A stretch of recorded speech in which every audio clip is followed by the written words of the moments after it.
I don't know if I'm going to put this out or not, but I'm feeling like making a really, really raw kind of video. I've recorded several videos about being a year on T, and I haven't put any of them out because, oh, I got a notification. Sorry about that. Because the last couple months have been so hard, and I'm worried that people will conflate the difficulty of living through a pandemic and all the other problems that we have in 2020 with my transition.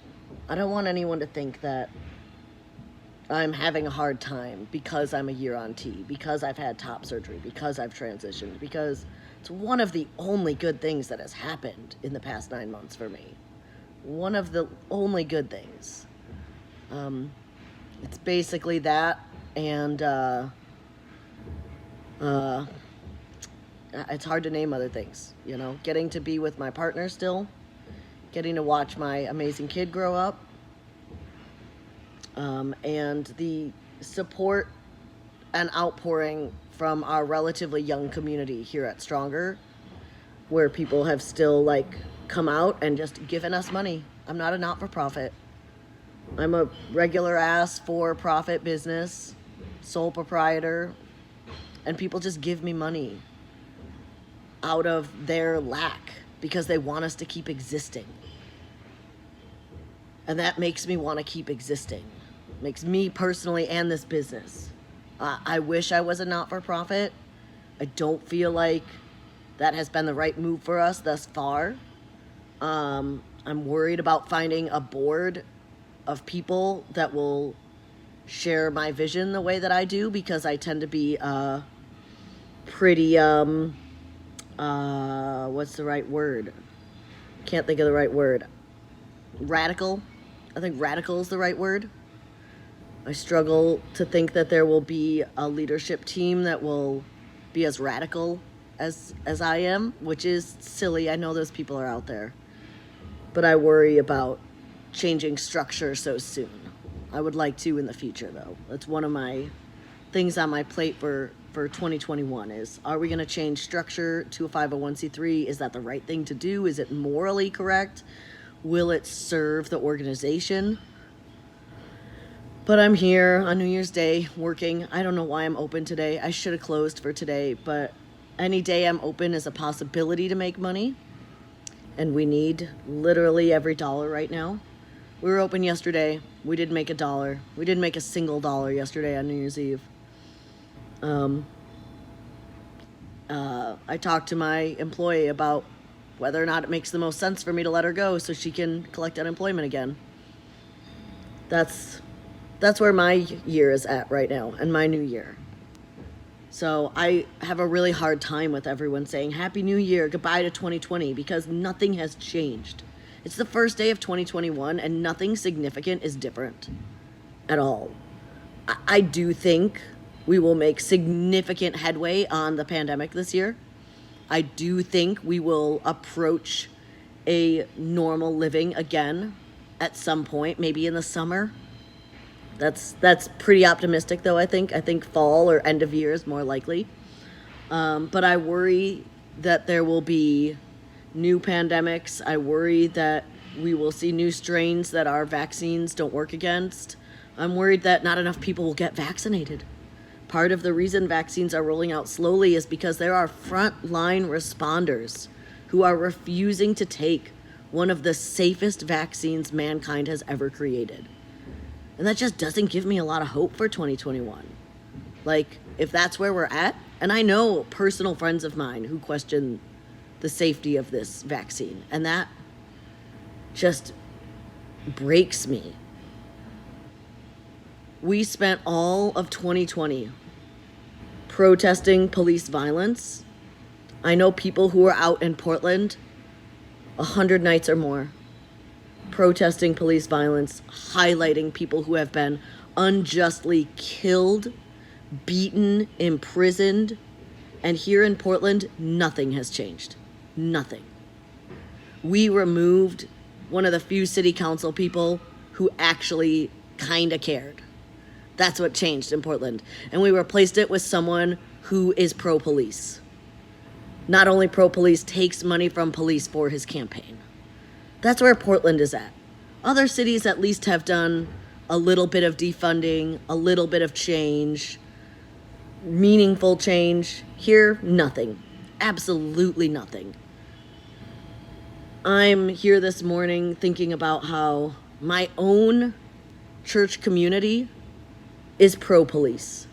And do I want to stay a part of a church community that actively supports the police? I just don't know, because I genuinely love these people, and I didn't know that this program existed. Honestly, when I joined this community, it was a different community. And that's hard to explain in a video, but our community literally merged with another community, because when you're part of a larger denomination, they can do that. They can say, hey, you're not just this church and this church now you're together. And that other church they combined us with was a lot different from the one that I had joined. And it breaks my heart to think about, am I really a part of this anymore? Is this still a place for me? I don't know. I can't be with my people the way that I normally am here at the skate park. I don't get to skate with the kids who I built this place for.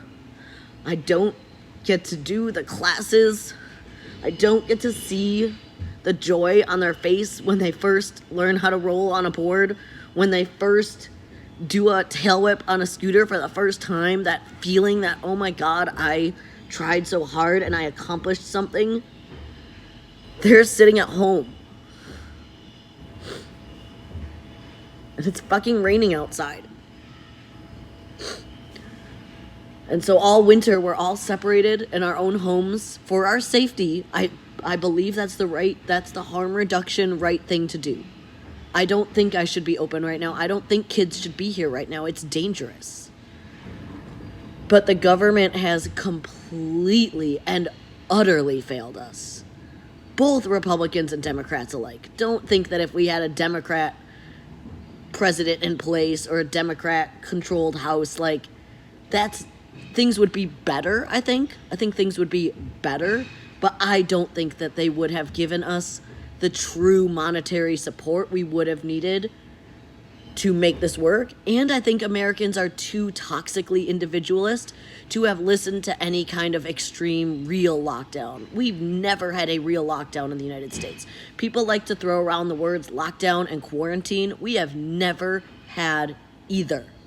I want you to understand that we have never had a lockdown. We have never had a true quarantine. If we did, you would be fined for leaving your house. Groceries would be delivered to you, so you didn't have to leave your house. You would be chosen to go to work based on the extreme need of your job. If you worked in food service, food distribution, hospitals, things like that. We would have all been, and if we had done that, this would have been over. We would be back to normal the way that places like New Zealand and Australia are. America has had one of the worst responses worldwide to the pandemic, both in part to our government's utter, complete failure at every level, even here in Oregon, which has had one of the best responses nationwide, and it still was not remotely good enough. Not remotely. Because I shouldn't be sitting here wondering if I'm going to get to keep my house, if I'm going to get to keep my business. Getting more notifications, sorry. I gotta swipe those notifications away. I'm filming on my phone. It just breaks me. And everyone's like, yay, 2020 is over. What does 2021 have for us? What is coming?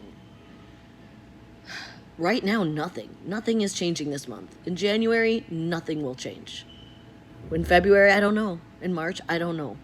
I have hope that by the summer, when we can start doing things outside again, when many people have been vaccinated, assuming there are no significant new strains of COVID or any other pandemics that are arising, we will start to get back to a new normal. So that's where I'm at this morning. That's just a little bit of what I'm feeling today. Just a little piece as I sit here in my empty business, both not wanting anyone to come in because I don't want to get exposed to COVID or other illnesses. I don't want that. And I have people who come in who don't wear their masks properly, who wear those stupid gaiters that are not gaiter like alligator, but those little things you pull up that are one thin layer of spandex that are literally worse than nothing. And it's not worth it for a 5-minute or less interaction for me to like call them out and make them wear a paper mask that I have here for free. It's not worth it. It's not worth my emotional energy. They come in, they pull their mask down to talk to me. We're this far into it, and they're still doing that. They're putting my life at risk. I both don't want them to come in for that reason, and I desperately need them to come in so that this place and my house and my life can keep existing. And if I don't put all my time and energy into this, if I go get a different job, this will die. So I can't go work for FedEx because I need to be here and making this happen. I need to be constantly, all of the time, spending all my energy trying to come up with ways to keep this place alive. And yesterday I talked to someone from another organization that's a lot like ours, honestly. And I went and looked at the events they were doing outside to see if that's a possibility for us. Can we do an outside event, make a little bit of money, bring our community together in a safer way, even if it's not 100% safe? And she was telling me how people from her own organization were criticizing the event she was doing. And she's like, I'm just trying to make sure that our organization doesn't die. I'm trying to make sure that we're still here for do the good that we do for literally hundreds of people, primarily women, and a lot of queer people is who that organization serves. And people from her own organization were like, you can't do this, it's unsafe. And she's like, then we're done. Our organization is over if I don't do things like this. If I don't do outdoor masked events, which is the safest thing I can come up with right now. And I feel the same. Like, I feel exactly the same. I have to balance all this, and I shouldn't have to, and she shouldn't have to, and other business owners and leaders of nonprofits shouldn't have to do this. But we're still doing it. It's 2021, and we're still doing it. And I'm not asking you for money. I know most of you don't have it. I don't know what I'm doing except sharing why I don't give a shit about Happy New Year's and goodbye 2021. Or goodbye 2020. You know what I mean. Because right now nothing's changing. And I think it'll be at least half the year before we see real change again. And I won't get to really do what I do here probably until next winter. That's when we'll probably really get back to things. And I'm just sad. I'm sad and I'm angry. I'm very angry. I'm angry at the lack of government response. I'm angry at my close communities. I'm just really sad and really angry, and I don't think that the new year means anything. I think it means nothing. So I'm just sitting in a lot of big feelings today, and I get to sit here alone for the next 7 hours, all by myself, alone. So if you are like a good friend of mine and you've seen this and you live close and, you feel safe enough to come have a little masked conversation, we got plenty of room. You can sit way far away. Like maybe come by and just talk to me so that I'm not alone.